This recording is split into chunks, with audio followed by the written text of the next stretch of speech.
សួស្តីអ្នកគ្នាខ្ញុំ Andy Gaming វីដេអូនេះខ្ញុំនឹងបង្រៀនអ្នកគ្នារបៀបបង្កើត server Minecraft ដ៏ថ្លៃ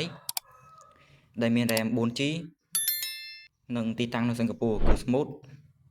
ឥឡូវកុំឲ្យខាតពេលវេលាយូរចូលវីដេអូយើងទាំងអស់គ្នាអ្នកគ្នាត្រូវយក link website នេះពីក្នុង comment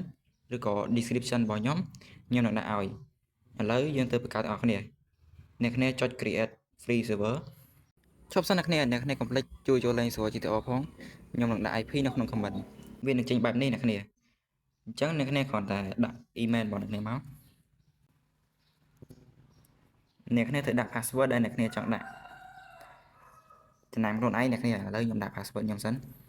ឡូវខ្ញុំបញ្ជាក់សម្រាប់ដាក់ពាក្យសម្ងាត់អ្នកគ្នាត្រូវដាក់អក្សរធំអង់គ្លេសក៏បានអីក៏បានដែរឲ្យតែចាំហើយនឹងសញ្ញាដូចជាសញ្ញាទ្រង់ជ្រូកឬក៏ដុល្លារអីចឹងដើម្បីឲ្យវាសុវត្ថិភាពតោះអ្នកគ្នាចុច register នេះមក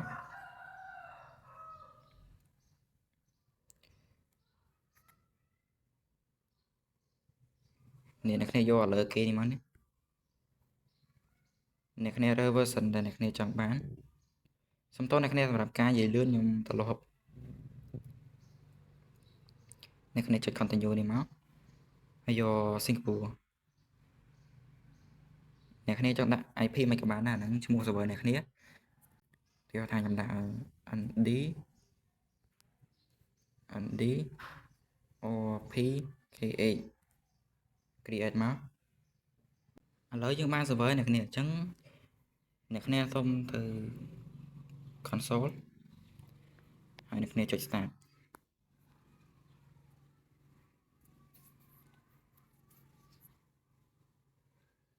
អូខេឥឡូវវាកំពុងបើកអ្នកគ្នាចាំតិចសិនទៅឥឡូវខ្ញុំប្រាប់ចំណុចពិសេសរបស់វាបន្តិចគឺវានឹងបិទក្នុងរយៈពេល5នាទីប៉ុន្តែនៅពេលដែលមាន player ចូលវានឹង start វិញភ្លាមៗហ្មងវានឹងបើក server វិញហ្នឹងចំណុចពិសេសប៉ុន្តែសម្រាប់ការ upload plugin វាមានបញ្ហាបន្តិចខ្ញុំអត់ទាន់ដឹងច្បាស់ទេដោយសារខ្ញុំទើបស្គាល់ hosting ហ្នឹងទេឥឡូវគឺវាកំពុងបើកហើយអ្នកគ្នាខ្ញុំនឹងប្រាប់អ្នកគ្នារបៀបឲ្យ Java crack ចូលបានណាអ្នកគ្នាចូលទៅក្នុងនេះហើយចូលoption